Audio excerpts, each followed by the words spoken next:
Every time you walk into the room, got me feeling crazy. Shock my heart, boom, boom. Any other boy would stare, but me, I look away, cause you're making me scared. Trying not to breathe, 1, 2, 3. Halo anak-anak, selamat pagi dan selamat berjumpa kembali dengan Ibu Dea Ristiani di sini. Semoga kita selalu diberi kesehatan ya.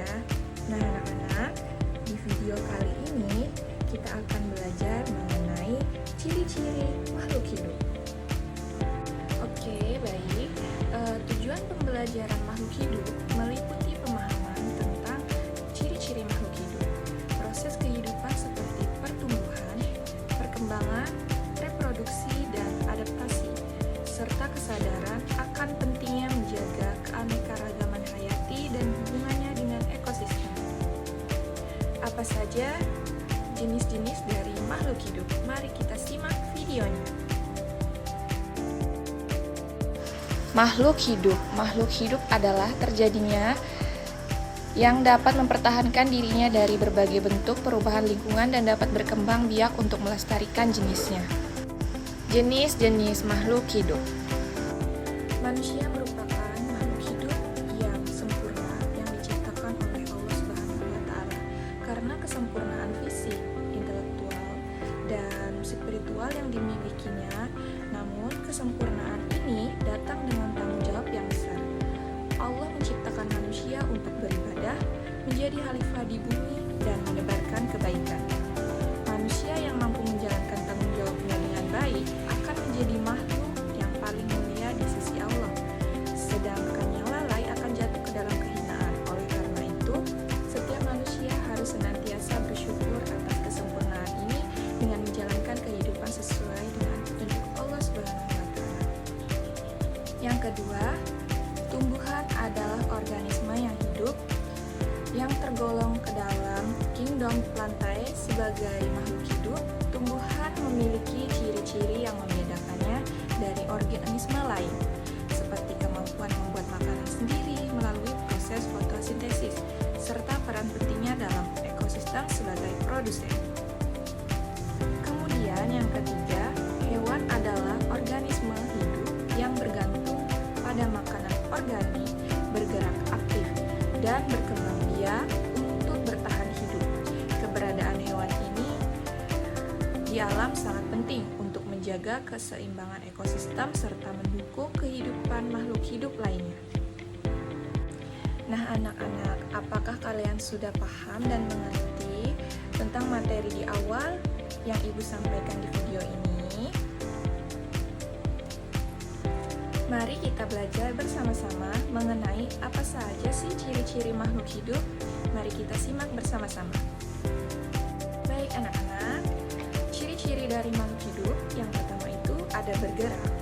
Makhluk hidup memiliki kemampuan bergerak tanpa adanya bantuan dari pihak lain, dan bergerak dapat dibagi menjadi dua macam. Yang pertama ada bergerak aktif dan yang kedua ada bergerak pasif. Bergerak aktif yaitu proses perubahan posisi dari suatu tempat menuju tempat lainnya. Contohnya seperti berjalan dan berlari. Kemudian bergerak pasif yaitu pergerakan tanpa berpindah tempat. Contohnya jalan di tempat dan lain-lain. Contoh cara bergerak.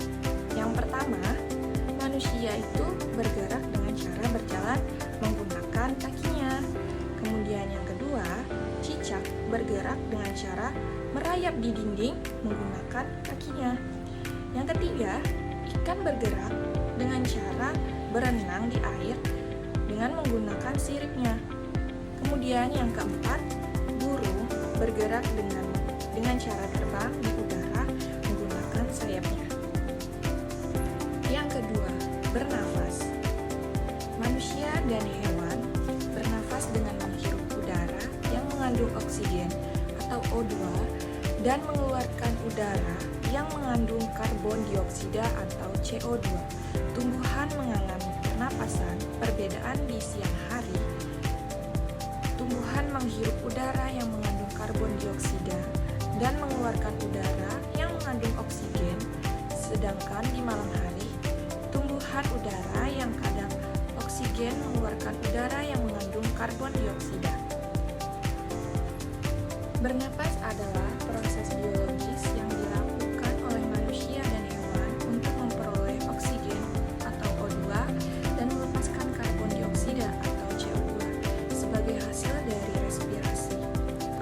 ini sangat penting karena oksigen diperlukan untuk menghasilkan energi di dalam tubuh melalui metabolisme seluler. Kemudian ada alat pernapasan pada makhluk hidup. Yang pertama pada manusia. Manusia bernafas dengan paru-paru. Manusia bernapas dengan paru-paru melalui proses yang disebut dengan respirasi. Respirasi adalah proses biologis di mana tubuh memperoleh oksigen O2 dari udara dan melepaskan karbon dioksida atau CO2 sebagai hasil sampingan. Proses ini sangat penting bagi kehidupan manusia karena oksigen digunakan untuk menghasilkan energi dalam tubuh melalui proses metabolisme. Kemudian, yang kedua, hewan bernapas dengan paru-paru, insang, trakea, dan ada pula yang bernapas dengan kulit. Hewan yang bernapas dengan paru-paru adalah organ pernapasan utama pada hewan darat atau hewan yang sebagian besar hidup di udara. Paru-paru memungkinkan hewan menghirup oksigen dari udara dan mengeluarkan karbon dioksida. Hewan yang bernapas dengan insang. Insang adalah organ khusus yang digunakan oleh hewan air untuk bernapas. Insang mengambil oksigen terlarut dalam air dan membuang karbon dioksida dari tubuh. Hewan yang bernapas dengan trakea. Trakea adalah sistem tabung bercabang di dalam tubuh hewan darat kecil seperti serangga. Trakea membawa oksigen langsung ke jaringan tubuh tanpa memerlukan darah untuk transportasi. Hewan yang bernapas dengan kulit. Hewan yang bernapas dengan kulit melakukan pertukaran gas langsung melalui permukaan kulit mereka. Kulitnya harus lembab agar oksigen dapat larut dan masuk ke dalam tubuh. Sementara karbon dioksida dilepaskan ke lingkungan. Tumbuhan bernapas melalui dua struktur utama yang disebut dengan stomata dan lentisel.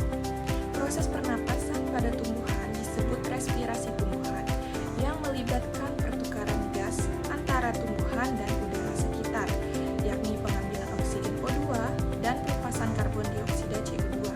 Meskipun tumbuhan juga melakukan fotosintesis yang melibatkan penyerapan karbon dioksida dan pelepasan oksigen, respirasi tumbuhan lebih fokus pada proses pengambilan oksigen untuk menghasilkan energi. Yang keempat, berkembang biak. Berkembang biak adalah kemampuan makhluk hidup untuk menghasilkan keturunan. Tujuan berkembang biak adalah untuk melestarikan jenisnya. Cara perkembangbiakan makhluk hidup ada yang melahirkan dan ada juga yang bertelur. Perkembangbiakan dengan melahirkan adalah cara perkembangbiakan di mana individu betina mengandung dan kemudian melahirkan keturunan yang sudah berkembang dalam tubuhnya. Metode ini sering disebut sebagai perkembangbiakan vivipar. Kemudian perkembangbiakan dengan cara bertelur. Cara perkembangbiakan ini di mana individu menghasilkan telur di luar tubuh induk dan telur tersebut akan berkembang menjadi individu baru. Metode ini disebut sebagai perkembangan ovipar. Yang kelima, makan dan minum. Makhluk hidup memerlukan makanan dan minuman yang bergizi, bersih dan sehat sehingga tubuh memperoleh energi dan agar bisa melakukan aktivitas. Lakukanlah kebiasaan untuk selalu menutup makanan karena jika kita makan makanan yang tidak bersih, maka akan mempengaruhi kesehatan dan pertumbuhan kita. Contoh makanan makhluk hidup, makanan yang berasal dari tumbuhan, diantaranya terdapat berupa daun, batang, buah, biji-bijian, dan akar atau umbi-umbian. Sedangkan makanan yang berasal dari hewan dapat berupa daging, ikan, tulang, dan serangga. Yang keenam, peka terhadap rangsang. Biasanya kepekaan terhadap rangsang pada makhluk hidup itu berbeda-beda. Kemudian yang ketiga, mengalami pertumbuhan pertemuan, artinya bertambahnya ukuran tinggi badan dan berat badan. Pertumbuhan manusia dipengaruhi oleh makanan dan minuman kebiasaan dalam berolahraga. Oleh karena itu, menjaga pola makan dan berolahraga yang teratur merupakan cara yang paling baik untuk menjaga kesehatan tubuh kita. Yang keenam, peka terhadap rangsang. Biasanya kepekaan terhadap rangsang pada makhluk hidup itu berbeda-beda. Contoh rangsangan pada makhluk hidup. Yang pertama, pupil mata. Manusia akan mengalami dan akan secara spontan biasanya akan menutup mata kita, rasakan menerima rangsangan berupa sinar matahari yang terlalu terang. Ketika seseorang berada di tempat dengan cahaya yang terang, misalnya di bawah sinar matahari langsung atau lampu terang, mata akan mengalami rangsangan cahaya. Pupil akan menyempit untuk membatasi jumlah cahaya yang masuk ke dalam mata dan melindungi retina dari kerusakan akibat paparan cahaya berlebihan. Proses ini disebut miosis. Refleks ini dikendalikan oleh sistem saraf parasimpatis. Pupil menyempit karena otot sphinkter pada iris berkontraksi. Kemudian yang kedua, putri malu akan segera menutup daunnya saat mendapat rangsangan berupa sentuhan. Yang ketiga, pada landak dan lipan akan menggulung badannya jika disentuh. Nah, anak-anak, cukup sekian video pembelajaran yang dapat Ibu berikan. Semoga bermanfaat. Sampai jumpa lagi di video selanjutnya.